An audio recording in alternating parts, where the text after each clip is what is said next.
या संसारामध्ये अनेक प्रकारचे दुःख आहे. दुःख बांधवडी आहे हा संसार, सुखाचा विचार नाही कोटी. संसारामध्ये सुखी झाला असं आपल्याला ऐकायलाच मिळत नाही. संसारी सुखी झाला ऐसा देखिला ना ऐकिला. बरं, इथे बसलेल्या लोकांना मला विचारायचंय, संसारामध्ये सुख आहे का? जाग्यात ना? झोपल्या का काय? मागच्या संसारामध्ये सुख आहे का? नक्कीच झोप लागली तुम्हाला. बोला बोला, संसारामध्ये सुख आहे का? नाही मान्य आहे तुम्हाला? मग उद्या सर्वांनी आपले आपले घर सोडून चला माझ्यासोबत. संसारामध्ये सुख नाही प्रत्येकाला माहिती आहे, पण संसार सुटत नाही हे तेवढंच खरंय महाराज. एखादा मुलगा जर आई वडिलांना नीट सांभाळत नसेल ना, अशा म्हाताऱ्याला जाऊन म्हणा, बाबा तुमचा मुलगा तुम्हाला चांगला सांभाळत नाही ना, माझ्यासोबत चला, मी तुम्हाला चांगल्या आश्रमामध्ये नेते, तिथं देवाचं भजन करत चला. आई तर जेवायला मिळतं, काहीच करायचं काम नाही. बाप म्हणतो लाथा खाईल मुलाच्या, पण घर सोडून कुठंच येणार.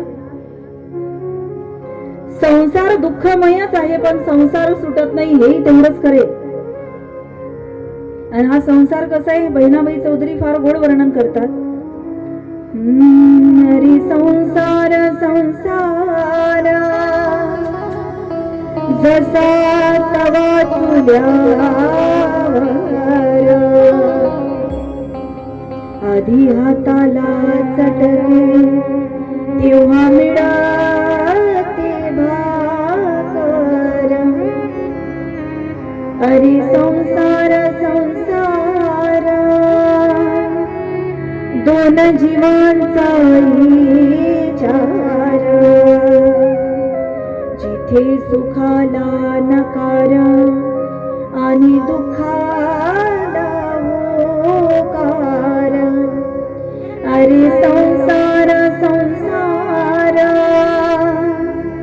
खोटा कधी म्हणू नाही, देवळाच्या कळसला लोटा कधी म्हणू नाही. अरे संसार संसार कपवशीच रे घर, बशी बसे आरामशीर कप फिरे घराघर. एवढ्या गोड हसताय म्हणजे तुमची लाईट लागले, रेंज मध्ये आलात तुम्ही. पूर्वीच्या काळामध्ये फर्निचर नसायचे, कप बशा ठेवण्यासाठी असं लोखंडाचं ते छोटंसं घर असायचं, ते असं लटकवलेलं असायचं, आतमध्ये बशा बसलेल्या असायच्या आणि कपाचे कान बाहेर लटकलेले असायचे. आज संसारामध्ये सुद्धा काही लोकांनी मला प्रश्न विचारला, म्हणे जिथेही कथा कीर्तन असेल सर्वात जास्त संख्या ही महिलांचीच का असते? कारण बसी बसे आरामशीर कप फिरे घराघर. झोपेतून उठले की हे कप फिरायला निघतात. एकतर कथेमध्ये जास्तीत जास्त ते कप बघायला मिळतात जे रिटायर्ड झालेले आहेत किंवा ज्यांनी सुट्ट्या काढलेल्या. तुम्ही तिकडे बघू नका, जे रिटायर्ड झालेले आहेत ते कप बघायला मिळतात. नाहीतर झोपेतून उठलं की माणसाची धाव असते सुखाकडे. सुख मला मिळावं. सुख कशाला म्हणतात? पैशाला सुख म्हणतात. मला पैसा कमावता यावा, धन संपत्ती मला कमावता यावी म्हणून झोपेतून उठले की कप फिरायला निघतात. बशा बिचारे आरामात घरी राहतात. पैशाला सुख त्या ठिकाणी मानायला लागले. आज एखादा शेतकरी जरी असेल,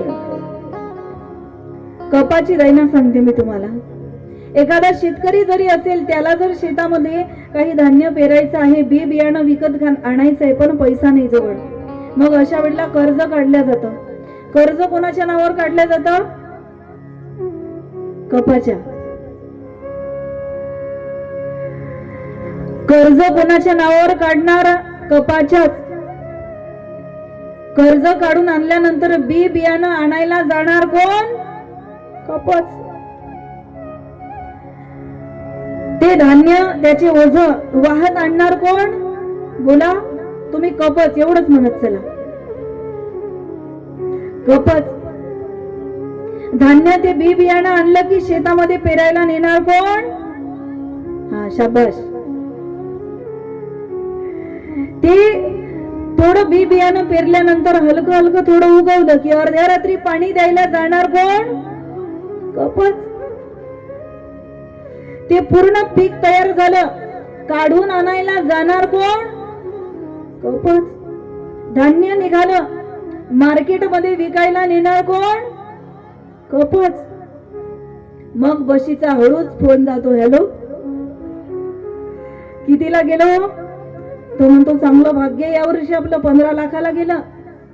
ती म्हणते असं का? चांगलंय, एक काम करा ना, एखादी सोन्याची अंगठी तुमच्यासाठी करा. तो म्हणतो नाही, मागल्या दिवाळीपासून एकही दिवस तू सुखाने मला खाऊ दिलं, यावेळेस तुला सोन्याचा दागिना. हिला पण वाटतं मलाच मिळाला पाहिजे, पण ती उगाच म्हणते नको नको, मला कशाला, तुमच्यासाठी सोन्याची. तो म्हणतो नाही ग, या आता तुलाच. ती म्हणते ठीक आहे, एवढीच जर तुमची इच्छा आहे तर द्या मला सोन्याचा दागिना करून. बशी बसे आरामशीर, कप फिरे गरागर. म्हणून कपांची संख्या या ठिकाणी कमी असते. आता रात्रीची कथा म्हणून काही कप हजर राहू शकले. महिलांना फार आनंद होतोय बरं सांगताना.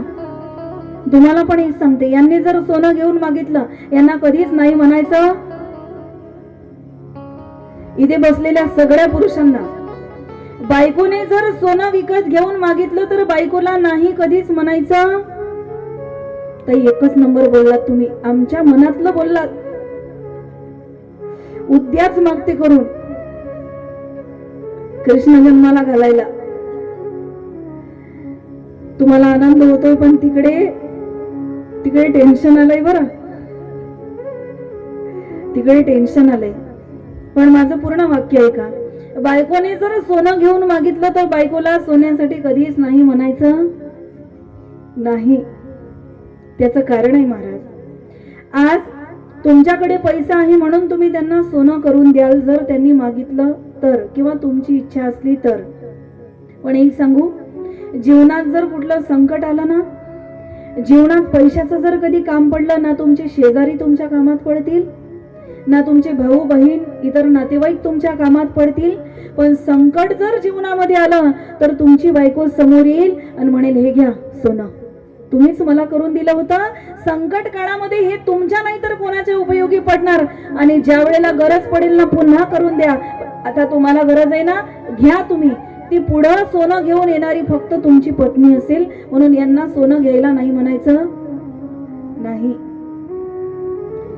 काही लोकांचं सुख वेगळ्या वेगळ्या गोष्टीत आहे महाराज. मी नेहमी सांगत असते, पुरुषांचं सुख वेगळ्या गोष्टीत आहे, महिलांचं सुख वेगळ्या गोष्टीत आहे. पुरुषांचं सुख 2 कागदामध्ये आहे. पहिला कागद म्हणजे झोपल्या का काय, पहिला कागद म्हणजे पैसा. पहिलं सुख माणसाचं पैशामध्ये. झोपेतून उठला की आपण पैसा कमावण्याच्या मागे त्या ठिकाणी लागतोय. मी म्हणेल तुम्ही एवढा पैसा कमवा, एवढा पैसा कमवा, मरेपर्यंत तुमच्या बँकेत 100 कोटी तरी जमा असले. जास्त झाले का? मला काही बोलायला पैसे पडत नाही.